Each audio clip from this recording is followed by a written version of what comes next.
বলুন তো আয়না ঘর করেছিল তার কারা? সেই আয়না ঘরে আমি 5 দিন ছিলাম। সেই 5টা দিনের ভিতরে পেশাব পায়খানা করার পরে বারবার বলতাম যে একটু পানি দাও, অন্তত পানি দিয়ে জায়গাটা পরিষ্কার করি। ওরা আমার একটু পানিও দেয়নি।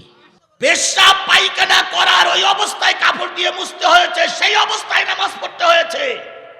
5 দিনের ভিতরে চোখ মোটে খুলেই নেই। কখন যে রাত হয়েছে, কখন যে দিন হয়েছে মালিকই ভালো জানে। তাহলে এই কষ্টের হিসাব যতদিন পর্যন্ত বাংলার জনগণ না নিতে পারবে, ততদিন পর্যন্ত বাংলার মাটিতে রাজনীতি করতে দেওয়া হবে না।